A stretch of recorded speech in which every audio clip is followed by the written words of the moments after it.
Good evening, I'm Prasana Michael and you're watching Kini News, the show that brings you today's biggest stories.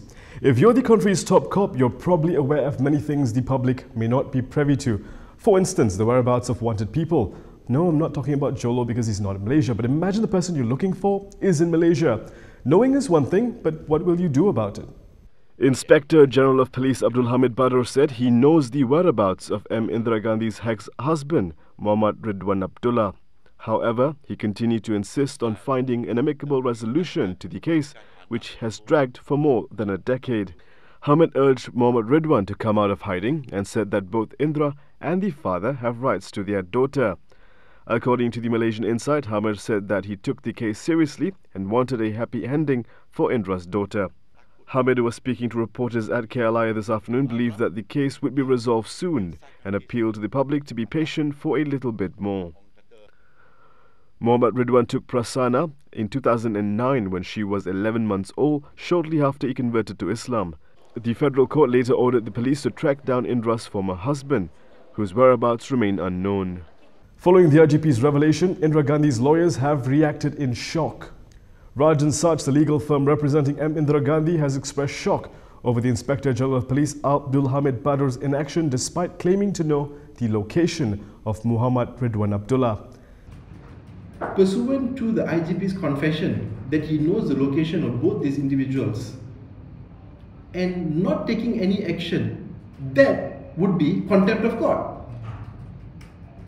If you purposely refuse to carry out the order of a court, that is contempt of court. It is shocking. The IGP, the PDRM, is under a duty to arrest Padmanathan and to also locate Prasana Diksa and return Prasana Diksa to Indira Gandhi. Indira's lawyers say, with an order by the federal court for the police to arrest Indira's ex-husband and return Prasana Diksa to Indira, it is clear-cut what the IGP needs to do. His duty is very simple, it's just to comply with the court order. That's all that he needs to do. He has no authority to usurp the court's function and decide how he wants to get the daughter back. That is not the case. If he has information, he needs to act on it. And that's what we want him to do. The novel coronavirus from China is not a racial issue. However, some people are turning it into one, and Minister Saifuddin Abdullah wants it to stop. There's also an update, finally, on the Malaysian evacuation plan. Malaysians should not view Putrajaya's efforts to resolve the novel coronavirus outbreak as a racial issue, according to Foreign Affairs Minister Saifuddin Abdullah. He said it was merely a coincidence that the epidemic originated from China. He added that without realizing it, racial politics has infiltrated the community and has become a way of life in Malaysia. Meanwhile, on the issue of returning Malaysians trapped in Wuhan and Hubei, Saifuddin said China will not allow the use of Malaysian military aircraft to evacuate the Malaysians trapped in the affected areas. Only the use of commercial flights has been permitted by China. As such, Saifuddin said the National Disaster Management Agency will bring 80 Malaysians home via a commercial flight as soon as possible. He expected the mission to be carried out in 2 or 3 days. Malaysians who are brought home will undergo a health screening in China. They will also be examined once they arrive in Malaysia. As a gesture of solidarity, Saifuddin said Malaysia would give 10 million pairs of rubber gloves to China for medical use. Malaysia has plenty of rubber gloves, that's why we can send 10 million pairs to China. But we're not sending face masks because we're facing a shortage ourselves, but hopefully not for long. If you've attempted to buy face masks, the chances are you went home empty-handed because there is a shortage, especially with cases of panic buying due to the coronavirus outbreak. However, Domestic Trade and Consumer Affairs Minister Saifuddin Nasution Ismail has given his assurance that the shortage won't last long, as manufacturers promise to increase production. Baik itu saya bagi jaminan segera. Saya minta kepada saya segera mengadakan pertemuan dengan pihak pengeluar dan pihak pengeluar akui mereka tidak beroperasi sepanjang tempoh bercuti dan mereka akan kembali beroperasi seperti biasa dan memastikan bekalan mencukupi. The World Health Organization has declared the coronavirus outbreak a global emergency, and as of yesterday, Malaysia confirmed 8 cases of the coronavirus infection. Sabah has suspended all flights from China to curb the spread of the coronavirus. However, the move has made someone very sad. China's ambassador to Malaysia, Bai Tian, said he was sad to hear about the decision by the Sabah state government to bar all flights from China and hoped that they would review the decision. Bai Tian was asked about the ban at a press conference at the Primary Industries Ministry in Putrajaya today. I think any decision made by any government or organization in this connection has to be based on very solid foundations. And so I hope this, in a difficult situation like this, the normal flow of people, and including even the trade, commercial activities, should not be affected between China and Malaysia, including Sabah, of course. Yesterday, Sabah Deputy Chief Minister Christian Liew had announced that the state would temporarily suspend all scheduled and chartered flights from China to Sabah with immediate effect. Meanwhile, Prime Minister Dr. Mahathir Mohamad said yesterday that the need to block all flights from China into the country was being studied by the government. Acting Education Minister Dr. Mahathir Mohamad has reignited the push for science and mathematics to be taught in English. Acting Education Minister Dr. Mahathir Mohamad wants science and mathematics to be taught in English. In a special meeting with the ministry yesterday, Dr. Mahathir said that the mastery of English was a vital element of education. He said science and mathematics are not indigenous fields of knowledge. It comes from abroad and comes to us in English. That we must give time for learning English, in particular in the learning of science and mathematics. Geography and history can come in any language, but science and mathematics is not an indigenous field of knowledge. It comes from abroad, and most of it comes to us in English, and therefore we are going to use English in the teaching of science and math. Mahathir added that those who studied science in Malay couldn't work where English is required. A video of Mahathir's remarks at the meeting was uploaded on his official YouTube account this afternoon. However, it does not mention how or when the new teaching policy would be implemented. Mahathir had introduced the Teaching and Learning of Science and Mathematics in English or PPSMI program in 2003 during his previous tenure as the Prime Minister. The policy was unpopular and was scrapped in 2011.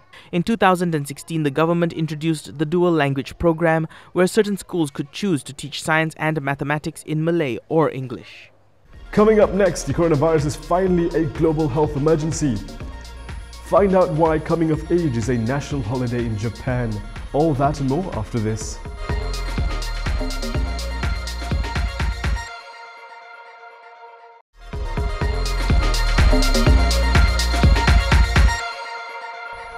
The World Health Organization has declared the coronavirus outbreak that has killed over 200 people in China a global emergency. The World Health Organization said on Thursday that it was declaring the coronavirus outbreak that has killed 213 people in China a global emergency as cases spread to at least 18 countries. According to the WHO, the vast majority of more than 8,000 cases detected globally have been in China, where the virus originated in an illegal wildlife market in the city of Wuhan. I'm declaring a public health emergency of international concern over the global outbreak of novel coronavirus. The move will trigger tighter containment and information sharing guidelines to all countries.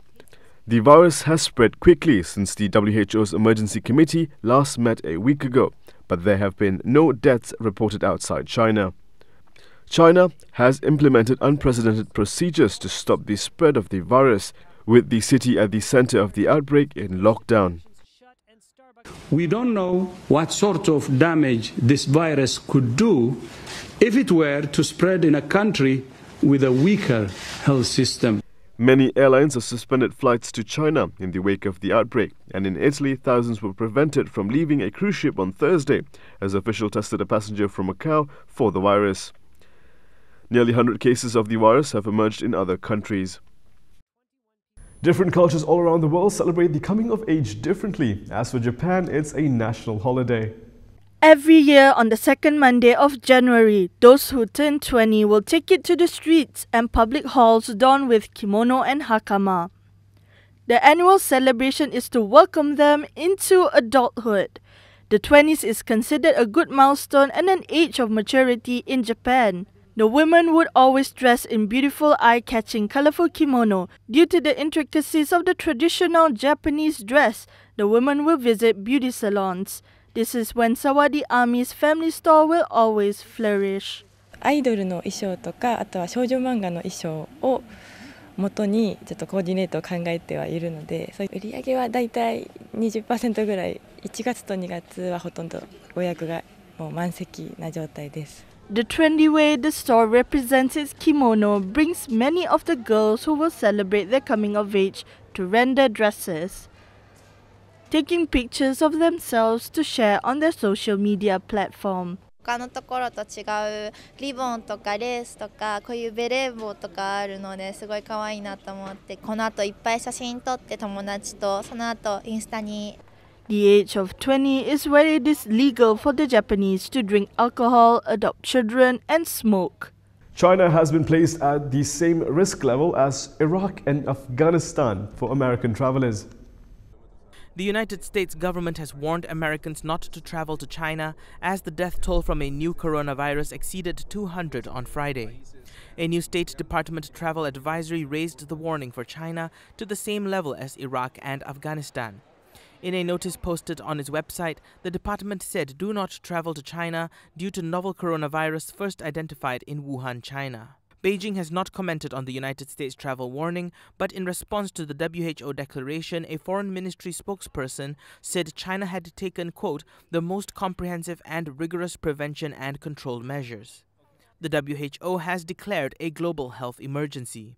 Meanwhile, medical experts say the rising number of human-to-human transmission outside of China suggests a greater potential for the virus to spread further. And here are the top stories from today.